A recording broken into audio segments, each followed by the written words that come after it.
There's speculation online amongst boxing fans, and it is only speculation as far as I can tell, that if Kubrat Pulev wants to become mandatory again for Anthony Joshua, he'll have to face Jarrell Miller in a final eliminator for that mandatory spot.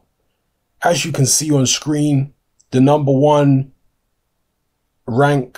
contender rank in the IBF rankings currently is vacant.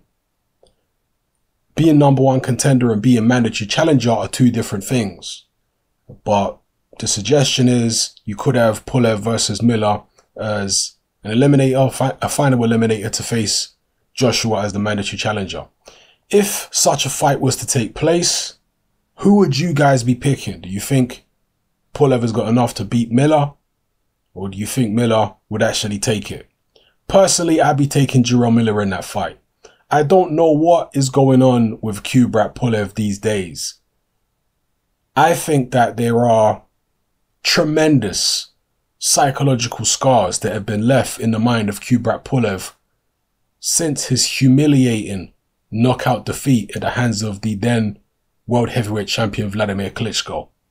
Going into that fight, Pulev was a cocky, confident character who truly believed that he was going to knock out Vladimir Klitschko and expose him as somebody who had no heart once again.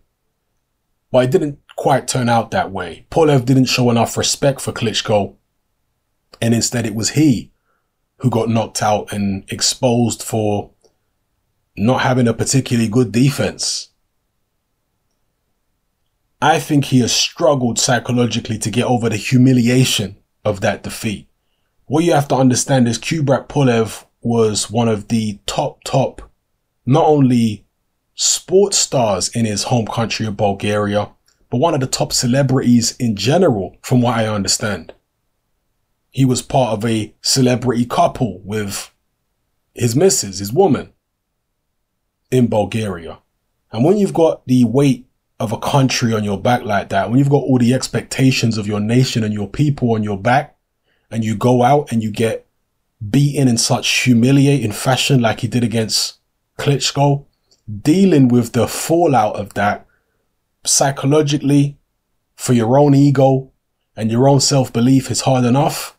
But when you're dealing with the expectations of the country, it just multiplies the feeling of humiliation 1,000-fold.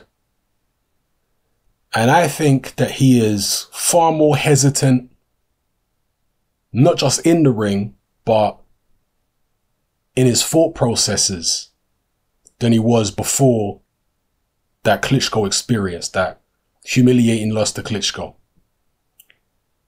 He could have fought Anthony Joshua long before he became mandatory, but he turned it down several times. And then even when he became mandatory, he pulled out of the Joshua fight with an apparent injury.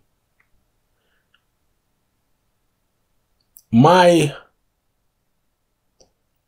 observation tells me that there's one or two things going on here. Either Pulev's head is not right and he hasn't got himself together after the Klitschko loss, or he has some type of issue with his promoter Sauerland and he's trying to free himself from the Sauerland contract before he involves himself in any of these big fights. Or it could be a little bit of both. Now, one example of somebody who ducked a fight, but it's hard to imagine that he ducked the fight because he was scared of the fighter. Instead, knowing the fighter as we do, we imagine that he ducked that fight because he wasn't in the right promotional situation. He was actually in the middle of splitting up with one promoter and signing with a different one. And that is Tim Bradley. If you remember, when he was at 140 pounds, he could have fought Amir Khan, but he didn't fight Amir Khan. He fought Lamont Peterson. He fought plenty of other top guys at 140. But when it came to making a Khan fight, he didn't make the fight. At the time, he hadn't signed with Top Rank. So this is a guy who avoided the Khan fight while he was with his previous promoter. I can't remember if it was... God, I can't remember who his previous promoter was now before Top Rank. But he was with his old promoter. I don't think it was DeBella. I don't think it was Goosen. God, it was one of the other guys. Jog my memory, people. But Bradley was with a different promoter. He avoided the Khan fight, and then a couple months later, he signed with Top Rank Bob Arum, and he took the Pacquiao fight. Tim Bradley, we know, is a fearless character. Tim Bradley, we know, has taken on countless unbeaten fighters. He took on Devon Alexander when he was unbeaten. He took on Lamont Peterson when he was unbeaten. He took on Ruslan Provodnikov when he, I believe, was unbeaten. If he had a loss, he only had one loss. But I believe he was unbeaten. The guy's taken on countless. He took on Luis Abregu when he was unbeaten. He fought Junior Witter in Witter's backyard and took the title from Witter. You know, Tim Bradley's heart and his willingness to get in there with the toughest opposition cannot be questioned. So I don't think he ducked Khan because he was afraid or anything. I think he was in a sticky situation promotionally, and he didn't want to put himself in a big fight until he'd sorted out the business side of his career. And when he was happy with the business side, when he was happy with the promotional situation, okay, now let's go into a big fight and we can talk about splits, which I'm happy with. You know? And that could be the case for Kubrat Pulev. Maybe he's just not happy with the Sauerlands and he doesn't want to put himself in one of these potentially once in a lifetime type paydays unless he's getting a split that he's happy with. Unless he's getting a contract that he's happy with. Maybe it's that. This is just pure speculation on my part. I don't know. But then again, it could just be, as I say, the mental side of things. Maybe Pulev has not recovered mentally from what Vladimir Klitschko did to him. Going back to the potential fight between Kubrat Pulev and Jarrell Miller. I don't think it was me. It was somebody else who posted it in my boxing group. And a lot of people were picking Kubrat Pulev to win that fight. Pulev and Miller are both the same height. They're 6'4". I don't know who's got the longer reach. I don't think it really matters because Jarrell Miller don't utilize what reach he has. He fights with squared up shoulders. He tends to throw short, bent arm punches rather than straight shots. So even if their reach is the same, or if Miller's reach is slightly more, Pulev is the one who utilizes what reach he has. So essentially Pulev is going to look like the longer armed fighter in there because of his style and the way that he has trained himself to be very side on and maximize what reach he has. So I expect Pulev, if that fight were to take place, to be a guy who's trying to keep it long, who's trying to keep it on the outside, and who would be more effective on the outside than Jarrell Miller. But I think Kubrat Pulev is a bit too basic to be able to keep this behemoth Jarrell Miller off of him. They might be the same size in terms of height, but they're nowhere near the same size in terms of body mass and weight. Jarrell Miller, a 300-pound man.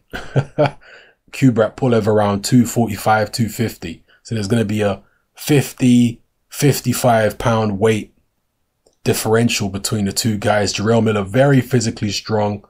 Even somebody as huge as Marius Wack. He put up a decent fight for a while, but ultimately he was overwhelmed by Jarrell Miller's presence in the ring. And Marius Wack, I can tell you, hits a lot harder than Kubrat Pulev. It might not be as skillful, might not be as quick, but he hits a lot harder. And he wasn't able to repel. And not only does he hit harder, he's actually a bit more capable on the inside than Pulev. When Pulev fought Derek Chisora, he did a lot of holding. And that holding was able to neutralize Chisora's attacks. Excessive holding, to be honest with you. Even Pulev after the fight admitted it was excessive. I don't think he'd be able to have those tactics work as effectively for him against Jarrell Miller. I think Miller's bigger and strong. Well, I know he's bigger than Chisora, and I believe he's also physically stronger. So he'd be able to bully Kubrat Pulev physically and force him to fight. Even if Pulev's trying to hold, I think Miller's going to be able to get arms free and club away. I think it would be a messy fight, actually. Kubrat Pulev versus Jarrell Miller. And depending on where the fight is,